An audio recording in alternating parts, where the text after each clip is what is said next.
नमस्कार साथियों, आप सभी का एक बार फिर से हार्दिक स्वागत है आपके अपने YouTube channel DElEd academy by S Kumar में। मैं हूं एस कुमार। आज की इस वीडियो के अंदर मैं आपको गणित की यूनिट नंबर 4 के इम्पोर्टेंट प्रश्न जो इस साल आपके पूछे जा सकते हैं उनको डिस्कस करने वाला हूं। दोस्तों, यह यूनिट 5 नंबर की हैं और आपको इसमें दो तो बड़े प्रश्न अति लघुतरात्मक और एक हो सकता है आपसे लघुतरात्मक प्रश्न पूछ ले और एक प्रश्न आपसे फैक्ट पर आधारित एक छोटा प्रश्न पूछता है।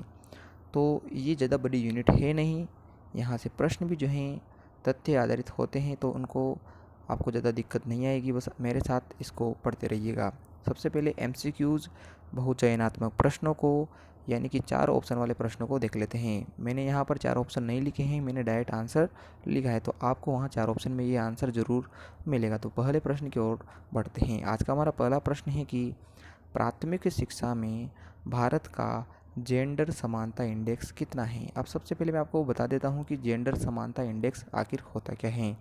जैसे आपने साक्षरता दर में देखा है कि प्रति 100 पुरुषों पर कितनी महिलाएं पढ़ाई जाती हैं, उसी प्रकार प्रति 100 पुरुषों पर कितनी महिलाओं को पढ़ाया जाता है, उसी का आंकड़ा आपको यहाँ दिया गया है। तो सबसे पहले अपन देखें प्राथमिक क्षेत्र। प्राथमिक क्षेत्र से हमारा तात्पर्य है कक्षा 1 से लेकर कक्षा 8वीं तक। कक्षा 1 से लेकर 8वीं तक 0.94 इतने जो हैं इंडेक्स के अनुसार भारत में जेंडर इक्वलिटी के अकॉर्डिंग पढ़ाई करवाई जाती हैं। ऐसे ही उच्च शिक्षा में देखें तो 0.69 हैं। माध्यमिक शिक्षा में देखें तो 0.80 हैं। बॉर्डर लाइन बालक जो होते हैं, बॉर्डर लाइन बालक यानी कि मंद बुद्धि बालक इनको आप बोल सकते हो। इन बालकों की अगर आपसे आईक्यू यानी बुद्धि लब्धि पूछ लेता है तो आपको बताना है कि 70 से 89 जो हैं इनकी आईक्यू लेवल होती हैं। ऐसे अगर अपन बात करें कि किस वैज्ञानिक ने प्रश्न नंबर 5 की मैं बात कर रहा हूँ कि किस वैज्ञानिक ने शिक्षा को त्रिमुखी प्रक्रिया बताया है, तो जॉन डीवी जो आपके हैं उन्होंने कहा है कि शिक्षा त्रिमुखी प्रक्रिया है, जहाँ शिक्षक, शिक्षार्थी और समाज ये तीनों जो हैं मिलकर शिक्षा को एक त्रिमुखी प्रक्रिया बनाते हैं। आपको याद रखना है क्या क्या है। शिक्षक होता है पहला भाग, दूसरा भाग होता है आपका शिक्षार्थी यानी विद्यार्थी और तीसरा समाज। अब प्रश्न नंबर 6 की ओर देखते हैं कि आईआईटी में बीटेक करने वाली लड़कियां भारत में कितने प्रतिशत हैं। अगर 100% देखें तो 100% में से 8% ही क्या होती हैं, आईआईटी करके लड़कियां बीटेक कर पाती हैं। और ऐसे ही इंजीनियरिंग कॉलेज के अंदर प्रवेश लेने की बात करें तो केवल 22% लड़कियां ही इंजीनियरिंग कॉलेज में एडमिशन ले पाती हैं, और ये जो इनके अलावा प्रतिशत बचा हुआ है वो लड़के होते हैं। इसके बाद अति लघुतरात्मक प्रश्नों को अपन देख लेते हैं। इनके प्रश्न आप दोस्तों अपने सीरीज़ के अंदर, अपने बुक के अंदर देख सकते हो, परंतु मैं आपको यहाँ ऊपरी ऊपरी नॉलेज देता चलूँगा और आपको समझाता हूँ। सबसे पहले अति लघुतरात्मक प्रश्नों की शब्द सीमा की बात करें तो 5 से 6 लाइनें आपको यहाँ लिखनी होती हैं, और 5 से 6 लाइनों में क्या लिखना है मैं आपको यहाँ बताता हूँ। जैसे पहला प्रश्न है कि डिसकैलकुलिया या अपगणन विकार क्या है। नाम से स्पष्ट है कैलकुलिया। अब कैलकुलिया का मतलब होता है कैलकुलेशन, कैलकुलेशन का मतलब होता है गणना। तो ऐसी बीमारी या बालक के अंदर ऐसा विकार, ऐसी मानसिक बीमारी जिसके कारण बालक जो हैं जोड़ बाकी गुणा भाग ये जो संक्रियाएं हैं, कैलकुलेशन जो हैं, गणना संबंधी कार्य जो हैं वो सही तरीके से नहीं कर पाएगा, तो उसे डिसकैलकुलिया कहते हैं। इस बीमारी के चलते बालकों में गणित का डर डर या भय लंबे समय तक बना होता है। कई बार तो इसके कारण वो अपना विद्यालय तक छोड़ देते हैं। अगले प्रश्न की ओर बढ़ते हैं। प्रश्न नंबर 2। प्रश्न नंबर 2 है कि भारत में लड़कियों के लिए शिक्षा के अवसर सीमित क्यों हैं। इसके 3 प्रमुख कारण आपको लिखने हैं। तो 3 कारण आप लिखोगे तो कम से कम 2-2 लाइनों के कारण आपको लिखने हैं। जैसे मैं इनको बताता चलता हूँ कि पहला कारण आप अगर लिखना चाहे तो लिख सकते हो कि एक रूढ़िवादी विचारधारा ऐसी बनी हुई है कि लड़कियों को शुरुआत से ही ऐसे कार्य करवाए जाते हैं, उनको शिक्षा से वंचित कर दिया जाता है, जिसके कारण उनको सही अवसर नहीं मिल पाते हैं। दूसरा है, अगर शिक्षा कि अगर एडमिशन की बात करें तो बड़े बड़े विश्वविद्यालय या दूरस्थ शिक्षा जो है वहाँ लड़कियों का एडमिशन कम होता है, और बड़ी पोस्ट जो होती हैं प्रशासनिक पोस्ट पे, इंजीनियरिंग, डॉक्टर, इन पर भी जो है घर वाले, लड़कियों के घर वाले उनको कम ही पढ़ने के अवसर देते हैं। तो ये 3 प्रमुख कारण हो गए हैं। इसके अलावा अगला प्रश्न है प्रश्न नंबर 3 की एनसीएफ 2005 में गणित के लिए क्या कहा गया है। दोस्तों एनसीएफ 2005 नेशनल करिकुलम फ्रेमवर्क यानी कि राष्ट्रीय पाठ्यचर्या रूपरेखा 2005 में जब तय की गई थी, उस समय गणित के बारे में ये कहा गया था कि गणित एक ऐसा सब्जेक्ट है जहाँ ये जेंडर नहीं देखा जाता है, वहाँ आयु स्तर नहीं देखा जाता है, वहाँ प्रत्येक व्यक्ति को गणित पढ़ने का अधिकार है। इसलिए आपकी इस यूनिट का नाम भी गणित सबके लिए है। यानी इसका मतलब अपन ये समझ सकते हैं कि गणित सभी वर्गों के लिए हैं, चाहे वो आर्थिक रूप से कमज़ोर वर्ग हो या आर्थिक रूप से सक्षम। इसके अलावा सभी आयु स्तर के व्यक्तियों के लिए हैं, चाहे वो 5 वर्ष का हो, 10 वर्ष का हो, 20 वर्ष का हो या 50 वर्ष का हो। और सभी जेंडर इक्वलिटी के साथ गणित को शिक्षा प्रदान की जाएगी, चाहे वो लड़का हो लड़की हो, उसको दोनों को पर्याप्त रूप से जो है गणित पढ़ाया जाएगा। तो ये इसके अंदर कहा गया है। अगला है कि भारतीय शिक्षा प्रणाली गणित शिक्षा में असफल क्यों है। ऐसे क्या कारण हैं जिसके कारण जो है भारत के बच्चे गणित को अच्छे तरीके से नहीं सीख पाते हैं। तो दोस्तों इसके कारण मैं आपको बताता हूँ कि पहला कारण ये हो सकता है कि भारत की जो शिक्षा प्रणाली है वहाँ अभी भी प्राचीन विधियों से, परंपरागत विधियों से, रूढ़िवादी विधियों से रट्टा प्रणाली मारकर गणित को सिखाया जा रहा है, यानी निगमन विधि का प्रयोग करवाया जा रहा है। यहाँ जो है प्रशिक्षण जो है उनके अंदर कमी है, शिक्षकों में प्रशिक्षण की कमी है, उनको ट्रेनिंग नहीं मिल पा रही है पर्याप्त तरीके से, तो वो अच्छे तरीके से नहीं पढ़ा पाते हैं।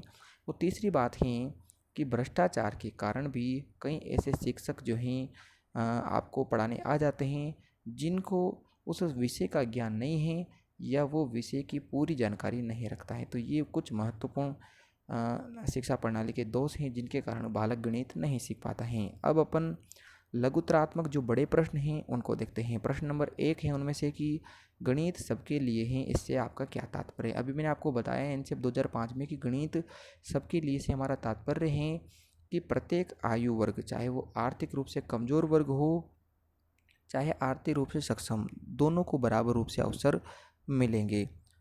इस वीडियो में मैंने आपको थ्योरी बस मैं आपको बोलकर बता रहा हूँ, या मैं लिख कुछ नहीं रहा हूँ, बस आपको सुनना है। सुनने से चीज़ें ऐसी यूनिट के अंदर आपको याद हो जाती हैं। तो आप जो एनसीएफ 2005 में मैंने आपको बताया है वही चीज़ आप यहाँ थोड़ा उससे और आगे बढ़ाकर लिख सकते हो। अगला है कि जेंडर और गणित में क्या संबंध है। दोस्तों जेंडर और गणित में संबंध ये हैं कि एक पूर्व धारणा हमारे मन में ऐसी बनी हुई है जहाँ लड़कियों के बारे में ऐसा कहा जाता है कि लड़कियाँ जो हैं गणित में काफ़ी कमज़ोर होती हैं और उनको जो है गणित समझ में नहीं आती हैं, इसलिए गणित जो है लड़कियों की बस की बात नहीं है। परंतु गणित का जेंडर से दूर दूर तक कोई ऐसा नाता नहीं है। सभी जेंडर के, चाहे वो आपके लड़का हो या लड़की हो, बराबर रूप से गणित को सीख सकते हैं। गणित जेंडर देख के किसी को नहीं आती हैं। आजकल आपने देखा होगा कि जब भी रिजल्ट आता है तो लड़कियां टॉप कर रही हैं हर सब्जेक्ट में। तो अगर अपन देखें वर्तमान परिप्रेक्ष्य के हिसाब से तो यहाँ ये बात लागू नहीं होती हैं। तो यहाँ जेंडर इक्वलिटी के अकॉर्डिंग जो है गणित होती है। ऐसा नहीं है कि कोई एक वर्ग कमज़ोर है या एक जेंडर इसमें कमज़ोर होता है।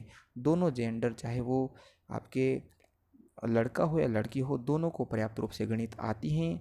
अगर वो उसका सही उपयोग करते हैं, उनको सही अवसर मिलते हैं, तो जेंडर का गणित के साथ एक अच्छा संबंध होता है, जेंडर असमानता नहीं होगी। अगला प्रश्न देखते हैं, प्रश्न नंबर 3। प्रश्न नंबर 3 है कि वंचित वर्ग। अब वंचित वर्ग कौन है? आर्थिक रूप से पिछड़ा वर्ग को गणित शिक्षा में आने वाली प्रमुख समस्याएं क्या हैं?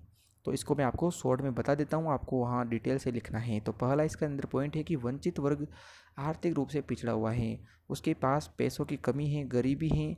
तो इसके कारण ये जो माता पिता होते हैं, अभिभावक होते हैं, वो बच्चों को जो है अच्छे विद्यालय में नहीं रख पाते हैं, और अच्छे विद्यालय में नहीं रख पाने के कारण उनका जो है एक बेस नहीं बन पाता है गणित के अंदर। और उसी बेस के नहीं बनने के कारण आगे जाकर बालकों को गणित पढ़ने में दिक्कत आती है। दूसरी बात कि अगर बालक के अंदर कमजोरी है तो वो उसको कोचिंग या किसी अन्य शिक्षक के साथ एक्स्ट्रा क्लासेस नहीं लगवा सकते हैं, तो उसकी वजह से भी जो है वो सही तरीके से नहीं पढ़ पाते हैं। और गरीब बच्चे हैं, आर्थिक रूप से कमज़ोर हैं, वंचित वर्ग के हैं, तो उनको घर पे भी कार्य करना पड़ता है। पैसों की कमी है तो उनको खुद को भी काम करना पड़ता है, तो घर पर भी उनकी पढ़ाई अच्छे से नहीं हो पाती है, तो इस वजह से भी वो गणित नहीं सीख पाते हैं। और चौथा है कि गणित के लिए माहौल की आवश्यकता होती है, और बिना बिना माहौल, बिना माता पिता पढ़े लिखे नहीं मिलते हैं घर पर भी। अभिभावक ही गणित के लिए अच्छे पढ़े लिखे नहीं हैं तो बच्चे को क्या सिखाएंगे। तो ये भी जो है एक प्रमुख दोष हैं या एक प्रमुख कमी है वंचित वर्गों के बालकों के लिए। और अगला क्या है कि प्रश्न नंबर 4 इसमें देखते हैं कि वंचित वर्ग को गणित शिक्षा तो कैसे सिखाई जा सकती है, या वंचित वर्ग को गणित पढ़ाने के लिए आप क्या क्या कर सकते हो। दोस्तों इसका कारण ये है, इसको अपन ऐसे समझ सकते हैं कि वंचित वर्ग को एक तो आर्थिक रूप से सक्षम बनाना चाहिए। शारीरिक जो सरकारी विद्यालय हैं उनमें जो टीचर होते हैं उनको वंचित वर्ग के बालकों के ऊपर ज़्यादा ध्यान देना चाहिए, विशेष आवश्यकता वाले बालकों पर भी ज़्यादा ध्यान देना चाहिए।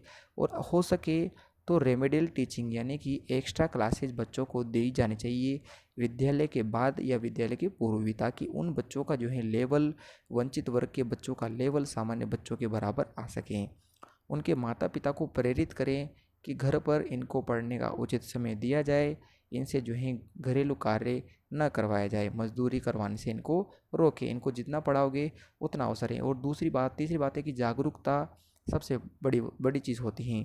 तो जागरूक जितने अच्छे होंगे अभिभावक, और उनको नौकरी के अवसर भी उतने अच्छे मिलेंगे। उनको समझाना चाहिए कि अभी जब पढ़ लिख जाएगा आपका बालक या बालिका, तो नौकरी करके आपका आर्थिक स्तर सुधारेंगे और आपको एक बढ़िया भविष्य दे सकते हैं। तो ये आप यहाँ लिख सकते हो। लास्ट का प्रश्न है कि गणित शिक्षण में एक शिक्षक की क्या भूमिका है। दोस्तों गणित शिक्षण में सर्वाधिक महत्वपूर्ण भूमिका अगर किसी की है तो वह एक शिक्षक की होती है।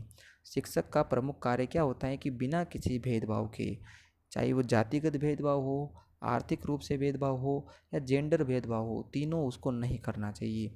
सबसे पहला अपन देखते हैं आर्थिक रूप से। अगर आर्थिक रूप से कोई बालक कमज़ोर है या कोई आर्थिक रूप से सक्षम है, परंतु उसको बिना भेदभाव किए दोनों को बराबर शिक्षा दी जानी चाहिए। आईक्यू लेवल जो होती है बुद्धि लब्धि, वो बुद्धि लब्धि आर्थिक स्तर पर नहीं होती हैं। एक कमज़ोर आर्थिक स्थिति वाला बालक भी अच्छी बुद्धि लब्धि वाला हो सकता है। तो शिक्षक पूर्णतया ध्यान दें कि बिना किसी आर्थिक स्थिति को देखें समान शिक्षा दें। दूसरी बात, जेंडर जो है, लड़का हो या लड़की, दोनों को बराबर शिक्षा दी जानी चाहिए। ऐसा नहीं है कि लड़कियों को गणित शिक्षण में ज़्यादा ध्यान न दिया जाए और सिर्फ लड़कों पर ज़्यादा ध्यान देकर उनके मार्क्स बढ़ाने में लगे रहें, तो ऐसा नहीं है। दोनों को बराबर शिक्षा दी जानी चाहिए। तो ये कुछ महत्वपूर्ण आप उत्तर मैंने आपको बताए हैं जो आप इनमें लिख सकते हो, और यही प्रश्न है, इनके बाहर प्रश्न नहीं आएगा।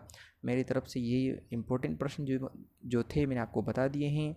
और 5 नंबर की प्रश्नावली हैं या 5 नंबर की यूनिट है, तो इतना जो है इसमें ज़्यादा नहीं लिखना होता है। बस आपके फैक्चुअल क्वेश्चन ये एमसीक्यूज़ हैं जिन पर आपको ध्यान देना है। 7 प्रश्न हैं एमसीक्यूज़ के, आप इनको रट सकते हो या लिख सकते हो। दोस्तों आगे के वीडियो, अब एक और वीडियो बचा हुआ है यूनिट 5 के ऊपर, तो वो मैं बहुत ही जल्दी कल या परसों तक उसको बना दूंगा। उसके बाद आगे की क्लासेस जुलाई से कंटिन्यू होगी।